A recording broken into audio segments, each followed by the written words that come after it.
ਉਹਦੇ ਨਾਲ ਉਹ ਕਵਰ ਹੋ ਜਾਂਦਾ। ਠੀਕ ਹੋ ਗਿਆ। ਹਾਂਜੀ ਇਹ ਚੀਜ਼।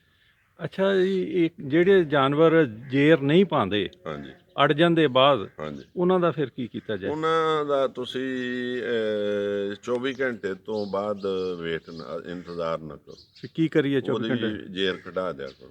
ਅੱਛਾ। ਲੇਕਿਨ ਉਹ ਜੇਰ ਜਿਹੜੀ ਹੈ ਜ਼ਿਆਦਾਤਰ ਜਾਨਵਰਾਂ ਦੀ ਇਸ ਵਾਸਤੇ ਰੁਕਦੀ ਹੈ ਹਾਂਜੀ ਕਿ ਉਸ ਜਾਨਵਰ ਦੇ ਵਿੱਚ એનર્ਜੀ ਲੈਵਲ ਜਿਹੜਾ ਹੈ ਉਹ ਘੱਟ ਹੁੰਦਾ ਹੈ, ਜੀ ਜਿਹੜਾ ਪ੍ਰੋਟੀਨ ਲੈਵਲ ਹੈ ਉਹ ਜ਼ਿਆਦਾ ਹੁੰਦਾ। ਜੀ ਉਸ ਵਜ੍ਹਾ ਤੋਂ ਜੇਰ ਅੰਦਰੋਂ ਜਿਹੜੀ ਹੈ ਇਹ ਮੁਸ਼ਕਲ ਉਹਨੂੰ ਹੋ ਜਾਂਦੀ ਹੈ ਜੀ। ਕੰਡ ਦੇ ਨਾਲੋਂ ਛੁੱਟਣਾ। ਠੀਕ ਹੈ। ਤੇ ਉਹਦੀ ਵੀ ਮਿਸਾਲ ਇਹ ਹੈ ਕਿ ਆਪਣੀਆਂ ਮਾਈਆਂ ਜਾਂ ਬਜ਼ੁਰਗਣੀਆਂ ਸਾਡੀਆਂ ਬੇਸ਼ੱਕ ਸਾਡੇ ਕੋਲ ਚੋਪੜ ਨੂੰ ਰੋਟੀ ਨਹੀਂ ਸੀ ਹੁੰਦੀ, ਹਾਂਜੀ ਤੇ ਉਹ 1 ਕਿਲੋ ਦੀ ਗੜਵੀ ਘਿਓ ਵਾਲੀ ਜਿਹੜੀ ਉਹ ਰੱਖ ਛੱਡਦੀਆਂ ਸੀ ਕਿ ਸਾਡੀ ਮੱਝ ਸੂਏਗੀ ਤਾਂ ਉਸ ਵੇਲੇ ਦੇਣੀ। ਬਿਲਕੁਲ ਇਸੇ ਤਰ੍ਹਾਂ ਉਹ ਹੀ। ਸਾਇੰਸ ਇਹ ਹੀ ਹੈ ਕਿ ਉਹਦਾ ਉਸ ਵੇਲੇ એનર્ਜੀ ਲੈਵਲ ਹਾਈ ਹੋ ਜਾਏ ਹਾਂਜੀ ਸਹੀ ਹੈ। ਔਰ ਉਹ ਜੇਰ ਉਹਨੂੰ ਆਸਾਨੀ ਨਾਲ ਪੈ ਜਾਏ। ਸਹੀ ਹੋ ਗਿਆ ਜੀ। ਲੇਕਿਨ ਅਗਰ ਤੁਸੀਂ ਡੇਅਰੀ ਦੇ ਲਿਹਾਜ਼ ਨਾਲ ਕਰਨਾ ਹੈ ਜ਼ਿਆਦਾ ਜਾਨਵਰਾਂ ਦੇ, ਹਾਂਜੀ ਤੇ ਆਪਣੇ ਜਾਨਵਰ ਨੂੰ ਕੋਈ ਮੌਸਮ ਦੀ ਪਾਬੰਦੀ ਨਹੀਂ ਕਿ ਸਾਉਣ ਭਾਦੋਂ 'ਚ ਗਰਮੀ ਹੁੰਦੀ ਹੈ ਫਲਾਣੇ, ਤਾਂ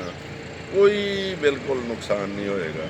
ਤੁਸੀਂ ਉਹਨੂੰ 2 ਤੋਂ 4 ਕਿਲੋ ਤਿਲਾਂ ਦਾ ਤੇਲ ਦਿਓ 2 ਤੋਂ ਸੂਣ 4 ਤੋਂ ਪਹਿਲੇ, 1 ਮਹੀਨਾ ਪਹਿਲੇ ਸ਼ੁਰੂ ਕਰ ਦਿਓ, ਜੀ ਤੇ 2 ਕਿਲੋ ਲਾਜ਼ਮੀ ਦਿਓ। ਜੀ। ਅਗਰ 4 ਕਿਲੋ ਦੇ ਦਿਓਗੇ ਤਾਂ ਆਪਣਾ ਹਵਾਨਾ ਵੀ ਖੋਲੇਗਾ। ਠੀਕ ਹੈ ਜੀ। ਔਰ ਅਗਰ ਉਹ ਜਿਸ ਵੇਲੇ ਡਰਾਈ ਹੋਇਆ ਸੀ ਉਹਦਾ ਕਿਸੇ ਥਣ ਦੇ ਵਿੱਚ ਦੁੱਧ ਜਿਹੜਾ ਹੈ ਹਾਂਜੀ ਉਹ ਘਟ ਗਿਆ ਸੀ, ਹਾਂਜੀ ਬੰਦ ਨਹੀਂ ਹੋਇਆ, ਹਾਂਜੀ। ਅਗਰ ਘਟ ਗਿਆ ਸੀ ਉਹ ਵੀ ਪੂਰਾ ਹੋ ਜਾਏ। ਠੀਕ ਹੈ ਜੀ। ਹਾਂਜੀ ਇਹਦੀ ਸਾਇੰਸ ਹੈ। ਜੀ ਇਹਦੇ ਨਾਲ ਕੀ ਹੁੰਦਾ ਕਿ ਉਹਦਾ એનર્ਜੀ ਲੈਵਲ ਜਿਹੜਾ ਹੈ ਹਾਂਜੀ ਉਹ ਹਾਈ ਹੋ ਜਾਂਦਾ ਹੈ ਜੀ। ਔਰ ਉਹ ਬੜਾ ਕੰਫਰਟੇਬਲ ਹੋ ਕੇ ਉਹਦੇ ਜੇਰ ਸਿੱਟਦਾ। ਠੀਕ ਹੈ ਜਿਹੜੀ ਬੌਲੀ ਦੇਣੀ ਹੈ ਇਹਦੇ ਨਾਲ ਵੀ ਉਹਦਾ એનર્ਜੀ ਲੈਵਲ ਜਿਹੜਾ ਉਹ ਹਾਈ ਹੋ ਜਾਂਦਾ ਹੈ, ਜੀ।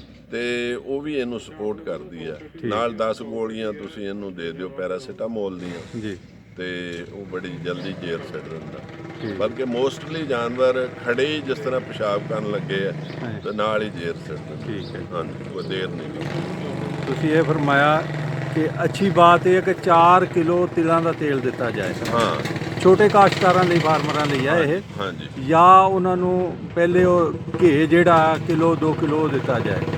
ਹਾਂ ਘਿਓ ਦੇਖੋ, ਘਿਓ ਦੇਸੀ ਤਾਂ ਪੋਸੀਬਲ ਹੀ ਨਹੀਂ ਹੈ। ਨਹੀਂ ਜੀ, ਉਹ ਤਾਂ ਹੁਣ ਬੰਦਿਆਂ ਨੂੰ ਨਹੀਂ ਲੱਭਦਾ। ਉਹ ਤਾਂ ਮਹਿੰਗਾ। ਹਾਂਜੀ ਤੇ ਉਹ ਘਿਓ ਵੀ ਅਗਰ ਦੇਣਾ ਤਾਂ ਉਹ ਵੀ 4 ਕਿਲੋ ਦੇ ਦੇਣਾ। ਠੀਕ ਹੈ ਜੀ। ਲੇਕਿਨ ਜਿਹੜਾ ਬਿਹਤਰੀਨ ਇਹਦੇ ਯਾਨੀ ਇਹਦੇ ਵਿੱਚ ਕੋਈ ਐਸਿਡ ਹੁੰਦੇ ਨੇ ਜੀ ਕਿ ਜਿਹੜੇ ਐਸਿਡ ਕਨੋਲੇ ਆਇਲ ਦੇ ਵਿੱਚ ਹੋਰ ਹੁੰਦੇ ਨੇ, ਹਾਂਜੀ ਤਿਲਾਂ ਦੇ ਤੇਲ ਦੇ ਵਿੱਚ ਹੋਰ ਹੁੰਦੇ ਆ, ਜੀ ਸੋਇਆਬੀਨ ਦੇ ਵਿੱਚ ਹੋਰ ਹੁੰਦੇ ਨੇ, ਜੀ ਜਿਹੜਾ ਕਿ ਇਹਨੂੰ ਹਵਾਨੇ ਵਾਸਤੇ, ਹਵਾਨਾ ਖੋਲਣ ਵਾਸਤੇ ਜੀ।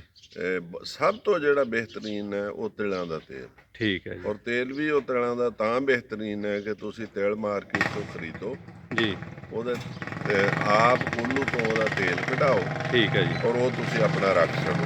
ਜਿਹੜਾ ਆਪ ਕਢਾਣਾ ਉਹ ਬਿਹਤਰੀਨ। ਉਹ ਹੀ ਬਸ ਉਹਦੇ ਤੇ ਤਸੱਲੀ ਹੈ। ਠੀਕ ਹੈ ਜੀ। ਕਿ ਬਾਕੀ ਬਿਲਕੁਲ ਸਹੀ ਹੋ ਗਿਆ ਜੀ।